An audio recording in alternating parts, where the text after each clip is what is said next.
নির্বাচিত ব্যক্তিরা সরকার গঠন করে, আর সেই সরকার রাষ্ট্র চালাবেন কিভাবে?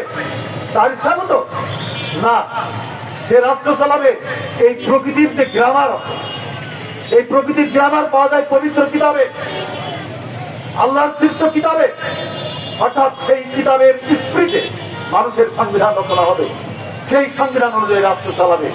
মানুষের হক তো দূরের কথা, কোন প্রাণী, পশু, ব্যাকটেরিয়া, জীব, অনুজীবের হক থেকেও যেন কেউ বঞ্চিত না হয়। এই হচ্ছে ভোটিং পদ্ধতি। তাহলে আপনি কাকে ভোট দিবেন?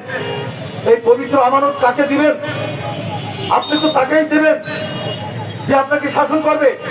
কিন্তু যদি আপনি একটা জানোয়ারকে ভোট দিয়ে দেন, আপনার পরিচিত তাই, আপনার তথাকথিত পছন্দের নেতা তাই, আপনার প্রতিবেশী তাই, অথবা মস্তান চোখ রাঙিয়েছে তাই, অথবা একটা সিঙ্গারা দিয়েছে তাই, এরকম শেয়াল কুকুরকে তাই ভোট দেবেন? যদি শেয়াল কুকুরকে ভোট দেন, পার্লামেন্ট শেয়াল কুকুরই ভরে যাবে। এই পার্লামেন্টে যেয়ে শেয়াল কুকুররা সবকিছু জানোয়ারের মতো খাবে, এমনকি আপনাকেও খাবে। গত 17টা বছর কতগুলো শেয়াল কুকুর আমাদেরকে এইভাবে ঘুরলে ঘুরলে খেয়েছিল। আমি বলবো 53 বছর খেয়েছি। বন্ধুগণ, তাই এই শেয়াল কুকুরদের হাত থেকে মুক্তি পেতে হলে মানুষ কি, মানুষের দায় কি, মানুষকে আল্লাহ কেন পয়দা করেছেন এবং এই বিশ্ব প্রকৃতির প্রতি মানুষের কি দায়িত্ব দিয়েছেন আল্লাহ, এই বিষয়টা আমাদের বুঝতে হবে। তাই মানুষ তার এই গোপন ভোট, যাকে বলা হয় পবিত্র আমানত, এই আমানত যাকে তাকে দেবে না। সামনে ভোট আসবে, আমরা যাকে তাকে দেব না। আমরা দেখবো যে ব্যক্তিটা দাঁড়িয়েছে ভোটে, সে আদৌ মানুষ কিনা, তার ন্যায় অন্যায় বোধ আছে কিনা, তার ইনসাফ জ্ঞান আছে কিনা, সে বর্ণবাদী কিনা, সে মানুষকে বড় লোক ছোট লোক করে দেখে কিনা, সে মানুষকে হিন্দু মুসলিম করে দেখে কিনা, সে মানুষকে সংখ্যালঘু সংখ্যাগুরু এইটা দিয়ে বিচার করে কিনা, নাকি সে সমস্ত মানুষ আল্লাহর পবিত্র আশরাফুল মাখলুকাত এইভাবে দেখে কিনা। এইসব বিচার করবে একজন ভোটার, একজন ভোটার। তাই প্রথম যুগে যে সে ভোটার ছিল না, ভোটার হওয়ার জন্য যোগ্যতা লাগতো, কিন্তু আজকে আমাদের ভোটার হওয়ার জন্য যোগ্যতা লাগে না, 18 বছর হলেই ভোটার। এই ভোটারের যা হওয়া তাই হচ্ছে। তো আমরা দেখলাম যে ভোটের মাধ্যম দিয়ে তাদের নেতা নির্বাচিত হবে এবং সেই নেতা জনগণকে, রাষ্ট্রকে পরিচালনা করবে। এই ব্যবস্থাটা সামন্তবাদী সমাজের পরে বুর্জোয়া ব্যবস্থায় আসলো এবং এই বুর্জোয়ারা যখন আসলো বিপ্লব করে এসেছিল। এর আগেও সমাজ পরিবর্তন হয়েছে, আদিম সমাজ থেকে দাস সমাজ, দাস সমাজ থেকে সামন্ত সমাজ, এগুলো বিবর্তনের ধারায় এসেছে। একে ইংরেজিতে বলা হয় ইভলিউশন।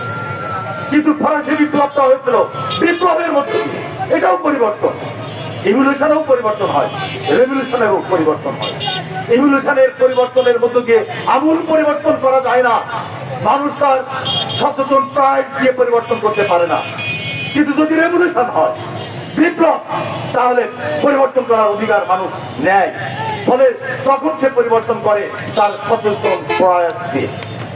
প্রশ্ন হচ্ছে, বাংলাদেশে গত জুলাই মাসে যে গণহত্যা হয়ে গেল এবং তারই প্রেক্ষিতে 5 তারিখে ঘটনাটা ঘটলো, এটা কি? কেউ বলছে গণ অভ্যুত্থান, কিন্তু আমরা বলছি এটা বিপ্লব। এটা বিপ্লব, রক্তক্ষয়ী বিপ্লব। বিপ্লব মানে অত আমূল পরিবর্তন। বিপ্লব মানে মানুষ তার সমস্ত ফল লড়ছে পাল্টিয়ে ফেলবে, আমূল পরিবর্তন করবে।